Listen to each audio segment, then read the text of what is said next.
आज शिवसेना उद्धव बालासाहेब ठाकरे पार्टी की बैंड्रा की बैठक रंग शारदा में हुई। इस बैठक में पार्टी प्रमुख उद्धव ठाकरे मार्गदर्शन करेंगे। विधानसभा चुनाव की पृष्ठभूमि में हो रही यह बैठक महत्वपूर्ण है। शिवसेना उद्धव बालासाहेब ठाकरे पार्टी के विधायक, सांसद और नेता, साथ ही पदाधिकारी भी उपस्थित रहेंगे। मुंबईमध्ये जमीन शिल्लक नाहीये आणि जमीन जर का असली तर इमारती बांधल्यानंतर तिकडे पाणी कुठून देणार तुम्ही? गटाराची योजना कोण करणार? रस्त्याची योजना कशी करणार? आम्हाला काय माहिती नाहीये, ते तुमचं तुम्ही बघा। माझा अडाणी माझा लाडला, हे सगळे बिल्डर आहेत, रस्त्याचे कॉन्ट्रॅक्टर काल परवाकडे आदित्यने घोटाळा काढला। म्हणजे वारे माप खात सुटले। पूर्वी भूखंडाचं श्रीखंड होतं, आता हे वाटते ते गटाराचा पैसा काढून गटाराचा पण श्रीखंड साठी, कारण गटार आहे त्याच्यावरती बिल्डिंग झालं तर ही लढाई आहे ती शिवसेनेच्या अस्तित्वाची नाहीये, मुंबईच्या अस्तित्वाची आहे, मुंबईतल्या मराठी माणसाच्या अस्तित्वाची। आणि रक्षक जी काय मी समिती म्हणतोय, समिती हा वेगळा भाग आहे, पण माझी शिवसेना जर रक्षक नसेल तर आणखी कोणती समिती तिचं मुंबईचं रक्षण करणार आहे? एका जिद्दीने आपण उतरलं पाहिजे आणि मोदींना सुद्धा आपण जो घाम फोडलाय। माझं तर म्हणणं आहे, मोदींनी आता यावेळेला सुद्धा विधानसभेच्या वेळेला प्रचाराला आलंच पाहिजे। बघा तुम्हाला आणखी मोठी आहे ना, ही सुद्धा तुमची सगळी काढून तुम्हाला पाठवून जिथे रोड शो करावा लागला पंतप्रधानांना घाटकोपरला, आपल्या कल्याणच्या जागेमध्ये एक साधी मध्यमवर्गीय महिला मी दिली, साधी, तिच्या विरुद्ध कोण? गद्दार आणि गद्दाराचं काय कर?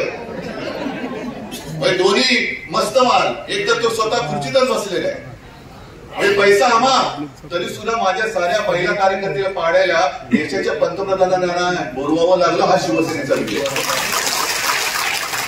देशाच्या पंतप्रधानांना साऱ्या महिलेला पाडायला काय एवढी तुमची केविलवाणी अफसर? पण काही वाटेल ते करून ओरबाडायचं आणि सगळं राज्य हे जणू काय म्हणजे हातामध्ये भिकेचा कटोरा घेऊनच तुम्ही आमच्या समोर आलं पाहिजे। आपल्या मुंबईच्या सगळ्या तिजोरीवरती जे काही डल्ला मारलेले 90,000 कोटीची आपली फिक्स डिपॉझिट होती, आता सांगतच नाही शिल्लक किती राहील। कारण बातम्या आपण ज्या वाचतो, एक बातमी आजच वाचली की ठाण्याच्या महापालिकेला आता भिकेचे डोळे लागले। हे ठाणे यांच्याचकडे ती बातमी मी आणले का? आपण ठाण्याच्या महापालिकेला भिकेचे डोळे लागले। तसंच मुंबईच्या महापालिकेला सुद्धा भिकेला लावलं तर करणार नाही। मेट्रो हा प्रोजेक्ट हा राज्य सरकार आणि केंद्राचा आहे, महापालिकेचा तसा संबंध नाहीये। पण आता MMRDA पैसे कमी पडायला लागले म्हणून महापालिकेकडे 3,000 कोटी, महापालिकेकडे 5,000 कोटी हे काढायला लागले। म्हणजे एक तर MMRDA मध्ये मुंबईच्या मोक्याच्या जागा त्या विकून टाकतायत, विकल्या, आता काय राहिलं नाहीये। मग मुंबईकरांचा पैसा जो मला अभिमान वाटतो, जे सागरी महामार्ग, कोस्टल रोड, सीलिंगच्या पुढचं जे आपलं स्वप्न आपण दाखवलं आणि मुंबई महापालिकेच्या पैशातून पूर्ण केलं, आता हे पुढचे जे काय करतायत ते सगळे MMRDA, MSRDC म्हणजे सगळे यांच्या मिंग्याच्या खिशातले सगळी, आणि त्याच्यासाठी मुंबई महापालिका ते विकायला लावतायत। तरी नव्हतं, 2.5 वर्ष होत आली मुंबई महापालिकेवरती प्रशासक आहे। मुंबई महापालिकेचा विकास आता दिल्लीच्या नीती आयोगाच्या मार्फत केला जाणार आहे, ज्याच्यावरती काल विरोधी पक्षाच्या मुख्यमंत्र्यांनी बहिष्कार टाकला। काय गरज काय? नीती आयोग तुम्हाला इतर तर तुम्ही वापरा, MMRDA सुद्धा आता मुंबईत गरज काय?